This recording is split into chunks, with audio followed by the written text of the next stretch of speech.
So today I want to talk about science.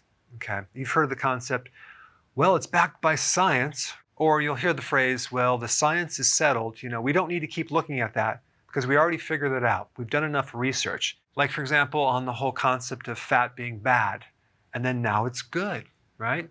Trans fats are okay, and now they're not good. Or these drugs are safe and effective, and then 30 years later, they're taken off the market. In fact, I'm going to put a link down below of this is just the tip of the iceberg, 176 drugs that were considered safe and effective, okay, but now are off the market because they found they were quite dangerous. Okay, here's just a few. Accutane, they took it off the market because they found it creates liver damage after 27 years. Cylert was on the market for 30 years. That was for ADHD or ADD. Now, what I want to know is how long did they do the studies initially to prove that they were safe and effective? And then we have DES, diethylstilbestrol. This was used as a very powerful estrogen that was supposed to prevent miscarriages until they found it causes miscarriages 31 years later, okay? And then you had thalidomide. I don't know how that got passed. That created all sorts of problems with babies coming out with flippers for arms and all sorts of issues. Okay, then you have Permax on the market for 19 years. Then we have PTZ and Metrazol on the market for 48 years, okay? Hey, these things were backed by science. So the main question is, who is funding the study, okay? Which many times gives grants to the universities.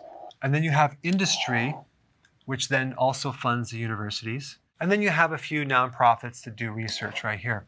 Before 1970, the majority of research was done and paid for by the government. But now, between 71 and 85% of research is done by the industry.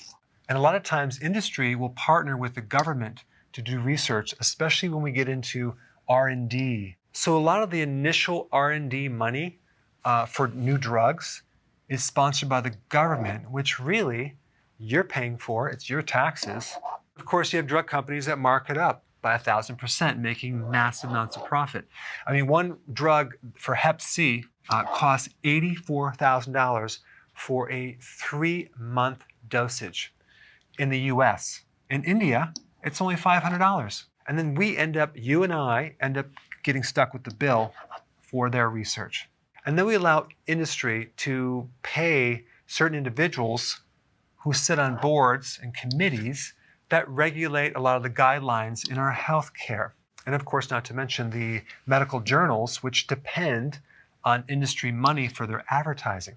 But I think the worst of the worst is that industry is allowed to cherry pick their data and not have to publish the studies that don't align with what they want to. JAMA, which is a medical journal, found that when a drug company sponsors the research, it comes out 5 to 3 times more positive than negative. So unfortunately, what we're missing in science is this thing called ethics. Comment below to tell me what you think about this. Hey, if you're liking this content, please subscribe now, and I will actually keep you updated on future videos.